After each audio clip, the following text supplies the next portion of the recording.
Hello and welcome back to this episode of the I Know About Sports podcast. I am, of course, Noah Arnold. It is November the 7th, 2024. It is a very late in the night. I just got done with a project for my Journalism 471 and want to take this time because this is the first episode post-election. And so, it's been a lot of mental health issues people have had recently in across in minority groups. Just want to say first off, it's going to be okay. All right, we've been through this before. I don't want to, because some people may hear me say, "Oh, God got us," but listen, guys, God got us. Okay, just stick through the process. All right, everything in the end, it's going to be all right, okay? But, yeah, start off by giving a couple hotlines people may want to call. I posted these on some of my socials. I think the National Mental Health Support hotline for all is 988. It's different from, they changed it from the long number that was in that one Logic song. The trans hotline lifeline is 877-565-8860. Again, it's 877-565-8860. The crisis lifeline, text START to 741-741. Again, the crisis lifeline is text START to 741-741. And the LGBT youth line is 800-246-7743. Again, the LGBT youth line is 800-246-7743. And the black hotline for black and black LGBTQ plus brown, native, minority groups, the hotline is 1-800-604-5841. Again, it's 1-800-604-5841. With that out the way, I'm going to click over this other tab. If it lets me, my computer, please let me. Please let me. There we go. Predictions. Short episode, just doing predictions this week for college football week. What are we in? Week 10? Week 10? Yeah. Wow. It is a season moving by quick. Week 11, my bad. Week 11, it is a fast moving season. College football moves faster than any other sport. I stand by that. It is the fastest moving sport in terms of how the season starts and when it's over. It just feels quick. I'm guessing because it starts in the fall, and the fall usually seemingly moves really quickly. But yeah, so we are right there towards the end of the season. We're now in November, second week in November. A lot of teams have been eliminated from the playoffs, but the new 12-team playoffs, a lot of teams are still in it. So we'll see who can survive and who can stay alive this week. We're going to start off noon kickoff. Number 4 Miami travels to Atlanta to take on Georgia Tech. The Yellow Jackets had a fast start to the year, but have lost the last 2 games. They're coming off a bye week, and they're at home, so may think, could be an upset. Personally, I'm sticking with Miami.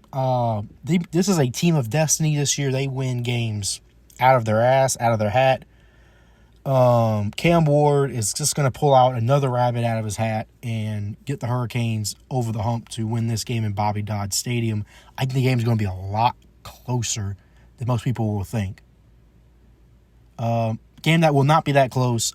Florida travels to number 5 Texas. Billy Napier, earlier today, it was announced he will remain the coach of Florida beyond this year, which is somehow only the second worst decision that Florida picked them be their leader this week. Texas is going to pack the Gators up and serve them on the grill. It's going to be a massacre. Texas all the way. Whatever the spread is, I'm going with them. Plus, Florida's going to be down to their third-string quarterback this week. Yeah, it's not looking good for Florida. So you can say that in more ways than one. Number 3, Georgia travels to Oxford to take on the 16th ranked Ole Miss Rebels. This is an elimination game for Ole Miss, and this is also a must-win game for the Dogs. This is going to be the first of 2 ginormous SEC clashes this week that have big playoff implications. For Ole Miss, a third loss in conference would seemingly knock them out of any kind of playoff contention. And for Georgia, they lose this game. They're also probably out of SEC title contention. Not out of playoff contention, just SEC title contention. So meaning they will not get a first-round bye. And who knows, maybe they won't even get a home playoff game. That could be huge. Both teams have struggled this year. Massively underperformed. Both teams expect to be dominant. And they're just not.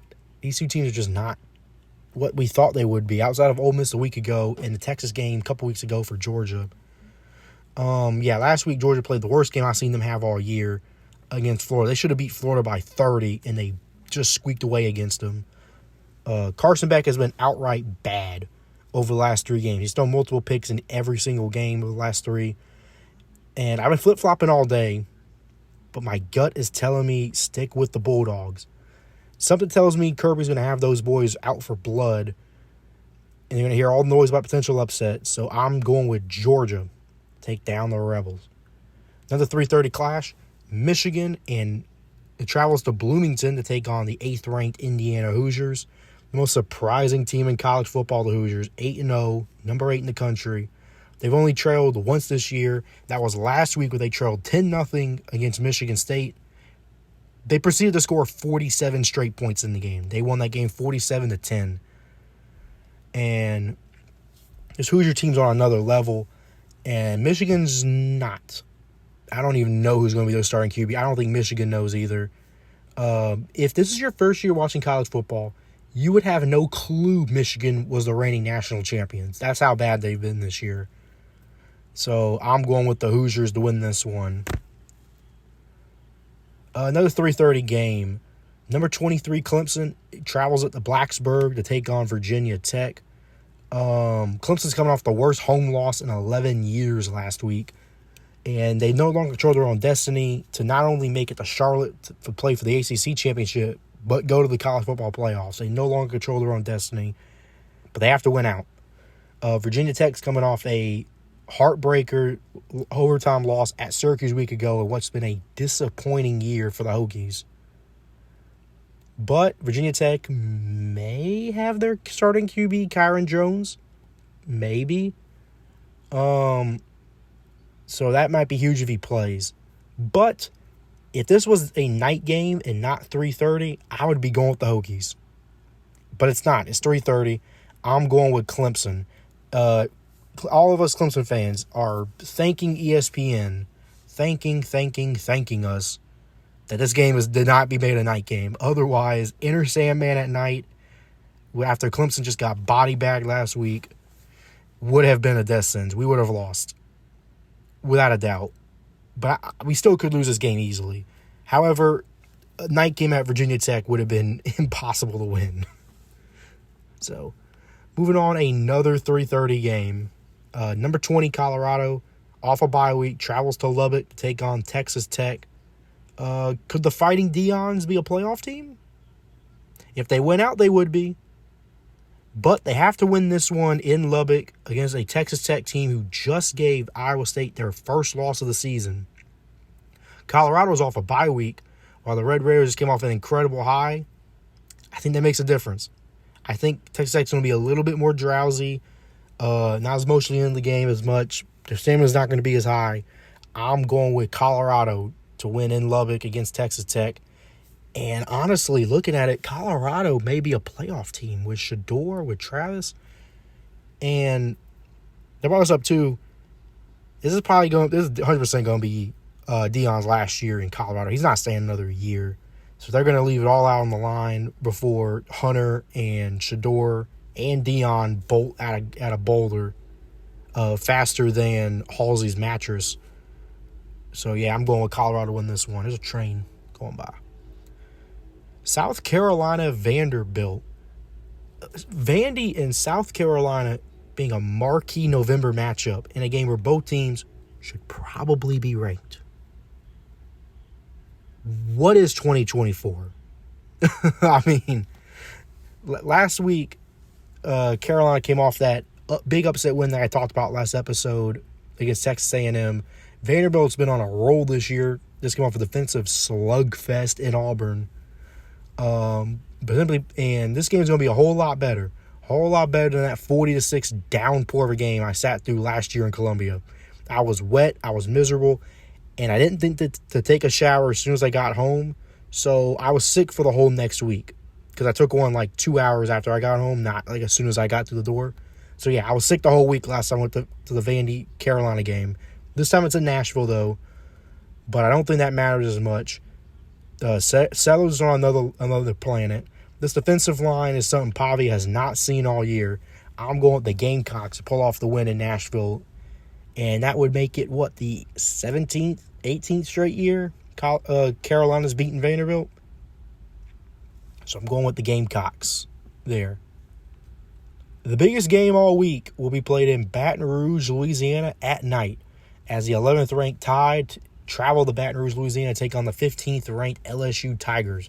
This is a true elimination game between two historic powers and rivals. This is what college football is all about, folks. Both teams come off a bye week, and for LSU, the last time they played, they were upset 2 weeks ago at Texas A&M. The story of this game is going to be how well can LSU contain Jalen Milroe, because simply put, yeah, they got ran over against the Aggies, but Bama's shown that they can't run the ball, so it's just going to be Jalen Milroe scrambles. That's what's going to be the difference. And I think LSU is going to be ready off the bye week, 2 weeks to prepare. And it's also Tiger Stadium at night. I got to go with LSU for this one. We've already seen Bama struggle with big environments at Tennessee earlier this year, and this is a whole lot bigger than that. No disrespect to Tennessee, but this is an elimination game. And it's in Baton Rouge at night. So I'm going with LSU to beat Alabama. And a third SEC loss? I know it's the first year of Kellen DeBoer, and I want to give him some leeway, but damn. I can't wait for the Feinbaum calls Monday all day. Those are going to be fantastic. I cannot wait to hear Legend call into the show. Moving on, Beaver Stadium. Most people don't know that Penn State Stadium is called Beaver Stadium. Found that weird. But the 6th-ranked Nittany Lions take on Washington. This will be a prime time matchup. It will be the whiteout at night. Penn State's coming off their umpteenth straight loss to Ohio State. And they're playing the team who was playing a national championship last year in Washington. Just like with Michigan, if this is your first year watching college football, you probably wouldn't know that Washington was in the national championship game last year. You wouldn't know. But, yeah, and what you're also not going to know, but you're going to find out is, first off, the whiteout is incredible in Happy Valley, Pennsylvania. Second of all, you're going to realize Penn State beats everybody but Ohio State. So I'm going with Penn State here. It's a shame this game is on Peacock while the dog shit Florida State Seminoles are going to be the NBC national primetime game. I know that was already locked in well before the season started, but Jesus, man. Like, Jesus. That team's got to play on national worldwide television on NBC, one of the big four. Good God. Last game of the night, it will be a late night kickoff. It's the Holy War. Number 9, undefeated BYU travels to Salt Lake City to take on the Utah Utes. It's an in-state clash. The Battle of Utah. And it's now a conference game, the Big 12 conference game. For some reason, this isn't on rivalry week. Don't know why that is. Unfortunately for Utah, their first season in the Big 12 has been a dud just because of injuries. They're on a 4-game losing streak. They're probably going to start Brandon Rose, the third-string QB, the third QB they started this year. While, yes, weird stuff happens in rivalry games, especially this one, the Utes Haven't scored 20 or more points in each of the last 4 games, which is, 4 straight losses. So I'm going with another 5th straight loss. I'm going with BYU to remain undefeated. And looks like they're going to head their way to the Big 12 Championship. BYU and Indiana, what a surprise for those two teams. And I hope they get more love from the committee in the next few polls. That all being said, that's this week's episode. Just a quick rundown again. I have Miami over Georgia Tech. Texas killing Florida. Georgia beating Ole Miss. Indiana beating Michigan. Clemson beating Virginia Tech. Colorado beating Texas Tech. South Carolina beating Vandy. LSU beating Alabama. Penn State beating Washington. And BYU beating Utah. So, that all said, guys, stay safe out there, all right? Talk to somebody, pray with somebody. Love you all, and goodbye. Oh, one last thing. I don't think I'm ever probably going to review Crown Jewel because I haven't reviewed it yet. I haven't even seen the show yet. Simply put, because I was told, nothing really happened on the show. This was just a filler pay-per-view because they're just Saudi pays them a lot of money, so they have to run the shows. Talking about WWE Crown Jewel, I'm not going to review it because, WWE just gets money from the Saudi government to run the shows, and WWE has now realized we don't have to have stuff happen on this show. They're going to pay us regardless. They don't have to have anything important happen. People aren't going to really watch these shows because they're happening during the day while football's on a Saturday, and it's in Saudi Arabia. We don't want the big press or whatever. Let's just get this done with. And honestly, that's how I feel about any kind of Saudi show. They just kind of feel like filler. They kind of feel like filler. So, I'm not going to review that show. I'm not going to watch it. Love you all. Stay safe and goodbye.